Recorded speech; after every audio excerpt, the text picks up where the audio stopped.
Mala ju kot che lar mala ka jan sa me ta lony midit ko chu ko le na lony ka shaban ka ye ko ba an roj kot bana ban nyak ka Thursday ta laj bo ko kot ka pot bo ka je yob je yob kon rai ni kon ngai kon ye wona ne mi ji pin je ba kana ka rar an lunjok la ko dan la kon ti de iran mu kiri run wan ki ching ni jin ka tiang ye ki toy ka war ti ja ngi jo bi ba ka mi ji ka rar bo wona jin jal te ne ti wan ti sha lun do reken ke ku jama goro bo kon ko ran ko bo kon ala ta loj mi ji kon bak mi ji kon but bu ko la ta loj ke ni to on yam to ke ku jama la ko la loj ko kon ne ba kel ti ko on yoten ko lo ban ka Thursday wala ko ban roj ko dan ye rajin ci kude kam kon ko jen tiang me pane jabalin ta kon ko ko to jak den ka karon ka ta kon ka lesson 5 mi ko no raj kon ko bok cha sho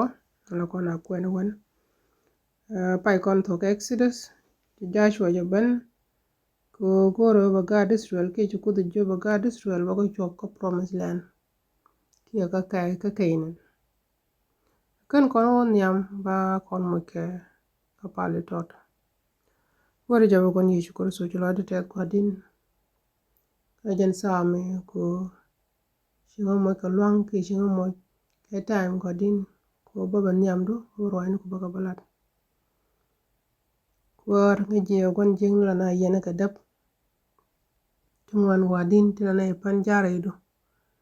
ki tilana e pan go bane lat ko bane kala ko kwat ken ko gwan jeng ni shene mo ke kama gang ne kwadin ko ngai jo wi na tu nyon ku na gang jor ga ga du kwadin baran be lon ke pel led win mon shi wan kwara tin gang na jok yeka kire shiang mo ko ma chilet kane re shiang mala re shiang tat ko loj wadi lang ji wo ne ro rien jang chalo ka bane ka dab ko tla yena na kwadin ko shot Jesus kriam Jesus kwadin bane lo ni ko ba ka ji ko buraj ma ko nyak nyamar ka gan mar ka karwani ta ka ti shi bane ko bane ro ngi ka bane ngi klien den ene lesen mi ne lat kwadin ala ta kel kwadin ne kwan ne re la krai ta ka da bi lo ta loj bi lo ko ti ji ti dia lu shudu kat ki yo ngara amen gwaji ko ta loj mi dit lo ta tet wala ta kon ka lesen en die dien ja ta inde ja ta nyu ne tung nuora je gori kot ter korun chero kot ter koru ki ter koran ki ter korun God fight for you da goy da kula shet ka min hindi be yo ma shar go mela gad mela kan wodwal goro mi ti ni mor mi dit ki ti de mor mi dit mi bu goy de ban kat o korbe ban der ana la bum lojo la bum te na dabo kala te ga mangade kala ti confident koro kala jeli ti wud nyal ka te loy dubo ka te li dual ti ka security ko do wala je ban je kon je go korun ba je ter ko korun ba ter tele belen bom kot tele par ka bom kot mi jen ci goy du je ka da ka mo go ko ro ter mo da dual ka jimo ka ngada kot podo ta ndo kot pod so ju kon ngai ka bok ja sho no je roje longo kore ko kot je Israel te ko jo ya nyenye ke je terun ko je terien ne ti shi wudi ret gon jeng ti palu kut goin kot je long na logo no kut jeng ni tam palke kala jam mo je time ko ka ne te sha la ru bo nyinga na ke ko mo ke time ko da ka repent da kan ro de ret kot but kan kana kan lat ci wudien ci waka ku jeng so kat kan karoi kot kan ling lat kan ke ala nyen ken to ju kot ci mondien ja kam nga ja kam juga leswel ja kam ga deswel ka ci ga deswel ci ka lonko shaka loko buga nyinga ne to no buga ne no jo mon so title long Thursday ajeni the Prince of Peace kiye kwar mala talam lok mal wi mon me kwar Jesus ajen Prince of Peace ki jen kwar mala kon war to kon ko mugo mala kona let mi jek kran la jege male amala mo be nga mal mo be ko mal e dun ko so Jesus a Prince of Peace kala kon mala na tiej ka binata mal kala ko rodo na pud mal ti dial to na ke ti boko yi ko ti ju ko kam kon ga culture an kon wori so cha wo Jesus a kwar mala ruwain to cha ga gora Isaiah ne me ngode akan kot kan na dab ke kan Jesus kan ban wi mon shi kono go jo anjen lesson me right kon ko ko kot bo koran better ko kot ajala rejo ka jen bumni jena ka ti dial de wi mon tin so jelaro barakat niam dan bo koran better so Jesus she banala kwar mala alo jamal chino mi gujie ni jere chapter matkela roy naga kor kamna roy kamal mi ci kon wone ne korum kor chwane perwejo kor che to wi mon me to go nyal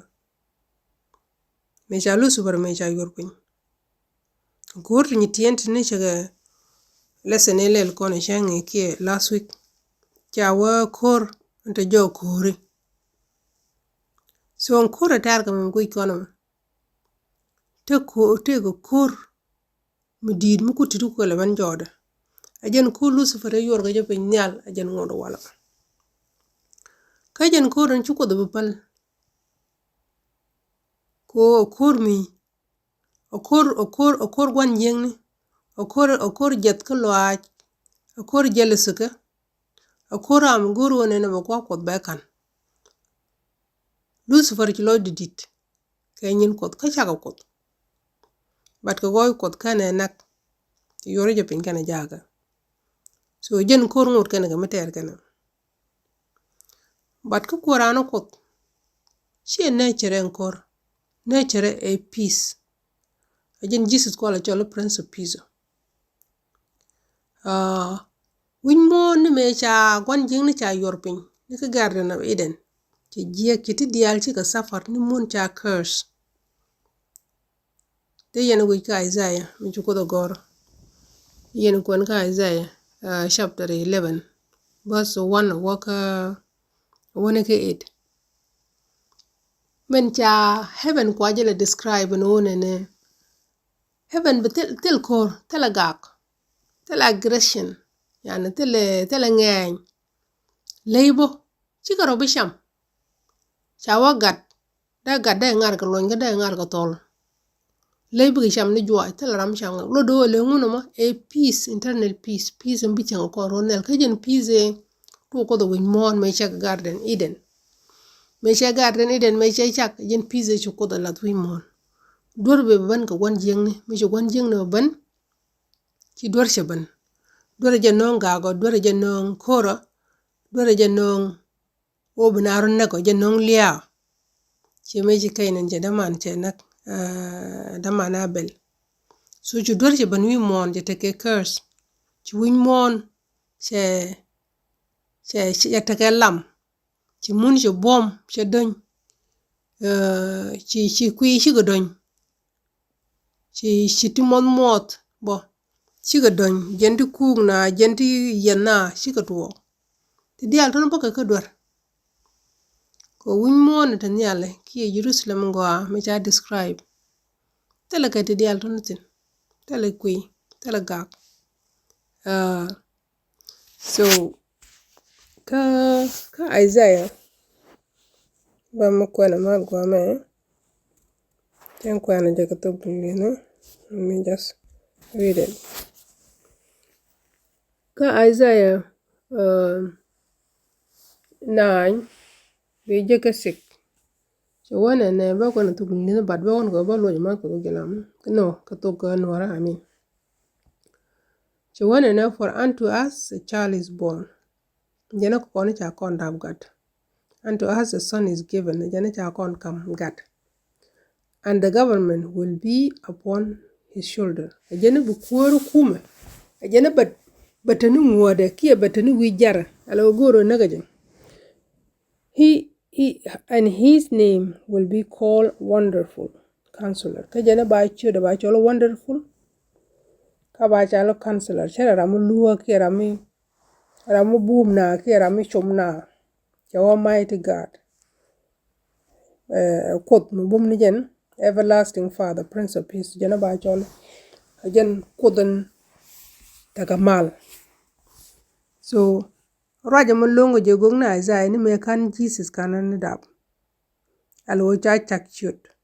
a prophet na Isaiah je cholo jen a prince of peace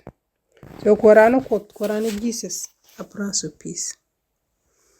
tele kor mission che beno no peace we mon chere me all my peace I give to you jana mala ba kam ye jana che kam mala ba kam ye ni ro ken ka sha ba understand ba mala bi ngajin kon ko ngajo wona ne reidan chen chale tarik takara la reidan la te kamal la te internal mal boko kot mal shi o tarik takaten bat chu kot ju mo kamal reido ka jan gor koda wun mon wi kon te to ngwana long to walk to ngwana long to walk kori ka gang ni ko ta ku lo kon ne ti chu kot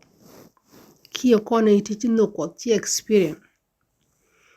how can da kone native mal bu kono no ki bu kono agents nin peace bu kono guard mala te da mal no guira odu rei do aro rei community ke du rei lo ko do ki rei wedo rei ro lan te ka South Sudan me how da kono agent of peace bana man ro ra rei kor ki bana no ni peace ko ne ndi yal lat ken ta man ta mal mo non kene ga ngak ko ngak nyer ngak ne dial ala wo jenga tele mirum yiran bo gage jeg loina kon ne to wala chole jukot do kon peace do kon no de hal bu kon different do mi kon chup re ne ni don ga ketin lat ke nyin wala kon a puru jo ko kon gat ko lazima bu kon nga jo light ki en boy banen ko kon ko bu kon different banen ko kon go kon reach men chu ko la reach cha ko pot ko ba ko gat ko kon bu kon reach bu kon jemala elo mi tege mi de reng no ki te mi tuok mi latke mi no rek do bu kon ne ti bo mal bi jar yalla ka re chieng chu ko ro bu mat ka rei ga ki re kon filika man ro mat ko nen bane to ko bane mal bane no ban non ko to kontin bane non doran bane non wedan bane non ko jeran kon ka jen ba kon ka je kon gat ko da kana je ko chere du cherit ko mu che wore du shi ye ko che wore du la jojo fruits ka fruit nyin mala alo fruit nyin palika character ko bika character nyin palika bika character nyin nogo ko ba ko la ngaje wo ko kon different kana ito ko ken so wala amuda ko na ka bo karaje bay ko na lada mana ke bo mission dan e mission mala e mission noko chung chalo kot me dan te ga disrol te ko loko kor me tere no kut nene te woga disruel wokan wedien kan goro wo nene ko ne toni chaka moj ke ja patient ko gwam ber wo da ko rodit pat kan ko rodit ko jira dor mi chi kap ko logie palie ba ji destroy ke dor ke so ko mo je ne duar mo ne ka destroy chamo ne na destroy lakin wo chi na dlo go ba dor ba pal chaka destroy ke do ko dan chi ko kor okos peace man logo ne shaitan ko shaitan ka nga kon ka bado kon goro bu ko tik dan ba miserable ke kujemo lamna palna lamna ko jungne jangne ne ko jab ne agents in peace ke bne ne ti peace bi jar yalaka whether dori ko wala ni ko ray community da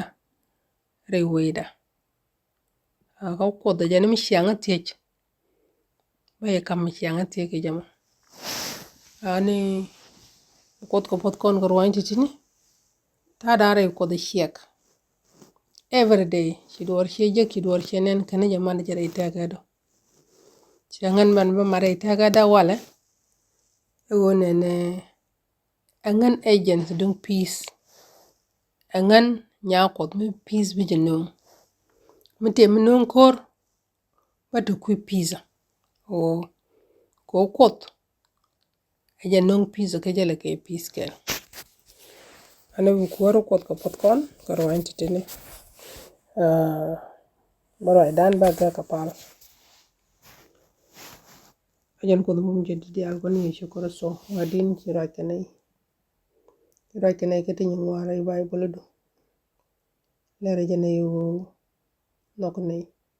ke ci ban ko buñ mon bi relaka ne kam tek ko ne kam tek mi tin jen ko ne kam mal wadin ti jo sometimes yet kula ka lat ke chere mi ke ruwa ne ba bat ci ko ruwa ne ba ci la ra wana nga biya nga nen wadin ne mo experience ne yinga ci je wadin mo gad ko opportunity ene ra mata dawto ita ka de wo jun kot mi tek wadin ro aji wone ci la ra wana nga wadin ra mi ci won jalu je jok la ya nga je jin ko tek wadin te won ka ci won ka ci jenen sa nga je wo jin ko mi tek ke linga kala palla kalin pala kana iti lingto o tane ke tin gor kan ga gwadin kam ne ke according to your will kam dini jan jang ne ke jabu ruti ki ji